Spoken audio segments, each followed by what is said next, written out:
everyone? Welcome back to another devlog for Project Mock. It's been some time since the last devlog. I've done a lot to the project actually, and a lot has changed. Stuff from texture work, to cleaning up code, adding new features, I scrapped a few ideas. There's just a lot of stuff to go over in this video. It's probably going to be a couple of videos actually, because if I tried adding it all to this video would be way too long. So let's just get into it. First off, I fixed the landing glitch. I don't know if you guys saw it in the last video or in one of my TikToks or anything, but before, when the character landed, the character would rock back and forth weirdly. I think I have a video showing it on the screen now. But now when Mock lands, Mock knows what the surface he hits and how he can rotate accordingly. This is a big fix because I had him going off some ramps in a tech demo map, and it would slow him down or even stop him in the Mock state. So it would be very irritating to be running up these ramps and just randomly stop because your rotation wasn't correct. But luckily this was an easy fix, so on to the next one. I needed more objects for Mock to interact with, so I ended up creating the jump pad. I actually made these way back when I first started the project, but just now I got around to cleaning them up and making them more usable. Actually, AAA Digital is making some models for it right now, and they look absolutely amazing. I'm very excited to get these into the game. Right now, I should be showing you guys a picture of them.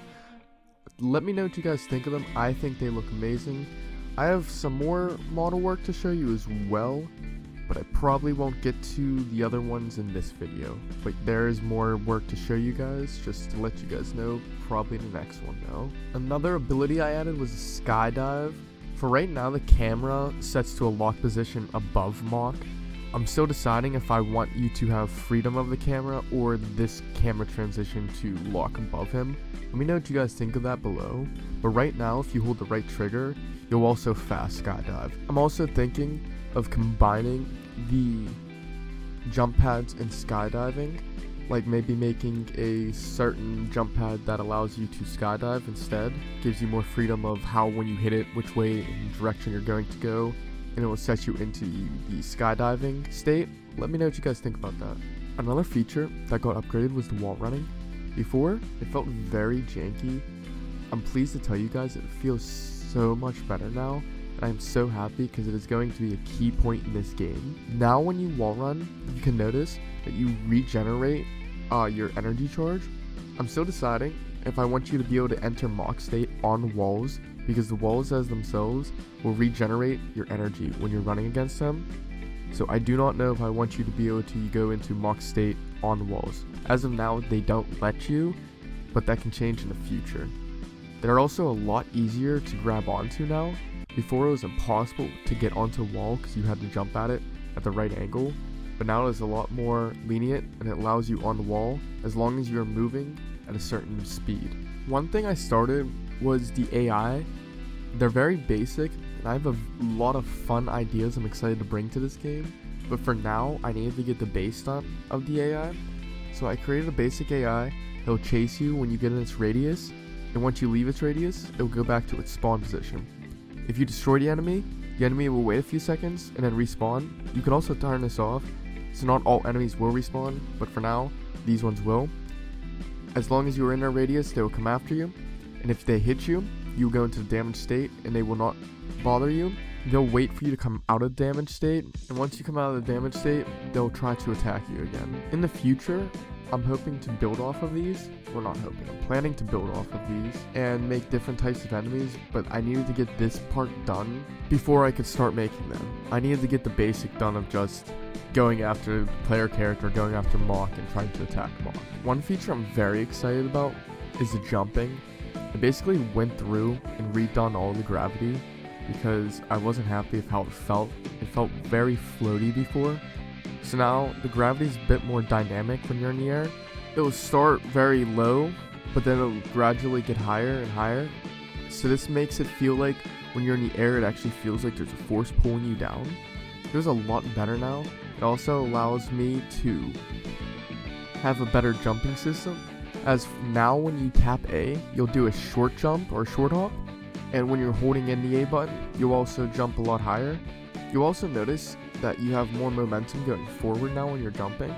Before it was very stiff, but now you have a lot more movement in the air. As you can see, the jumping animation is also changed. I also removed the double jump.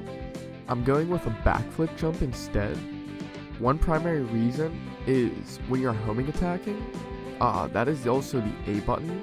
So I wanted you to be able to double jump as well. So now to do the backflip jump, you'll hold the left trigger and press A at the same time while in the air, and you will do a backflip jump. This is a little bit different than a double jump in my opinion. It does give you the height, but if you're moving at a certain speed or higher, it also gives you a lot of forward momentum. So this helps a lot, like when wall running and stuff, to be able to reach further away walls, or if you're trying to reach a wall above you, it will also help you in that. One of the last fixes I got was the rails. I ended up reworking them because they felt horrible. Before, they had trigger boxes on each end of the rail, and if you overlapped with them when you were on the rail, you would be thrown off the rail system. I didn't like how that worked, so I made a more dynamic system where Mach knows where he is on the rail at all times, and if he eventually ends up in the beginning or the end of a rail, he will be thrown off accordingly. If when you start on the rail though, you are at the beginning or the end, it will move you slightly forward, so it doesn't just glitch you and throw you off the rail. So I did fix that as well. A big one is rotation though. I did not know how to get him to rotate correctly. I've tried so many different things and I could not get anything to work. I ended up reaching out to the lead developer of the Infinity Plus project. They're creating an open source Sonic framework over there, which happens to actually have rail grinding in it. I ended up contacting the lead developer and I asked him if it was cool if I looked at his code and looked at how he did the rotation on the rail system. He told me he had no problem with it at all. Also, if you guys want to check out that project, I'll leave a link to his YouTube description somewhere in the video, probably in the description below, if you guys want to see where he's at with that or anything else he's doing over there. But back to the rail system, the function that Fizz is using works absolutely perfect, and I can homing attack rails at any angle and you'll go in the correct direction every time. I'm so happy this was fixed, as this was a very dark cloud over this project, as I didn't know how I was going to be able to fix this. So there's a huge shout out to Fizz Wiz and his YouTube channel, and his team for creating the Infinity Plus project. Thank you guys so much. I think I gotta wrap it up here. I still have a lot more to show you guys, but if I keep talking more about the game, this video is gonna go on forever, so I gotta split this up into 2 videos. Hopefully I can get the next video out within the next week or 2 is my goal. I hope I can reach that goal. If you guys do like the video, please leave me a like because it means so much to me. And if you guys want to follow this project, please subscribe. It would mean the world to me if you guys did that. Thank you guys for watching. See ya.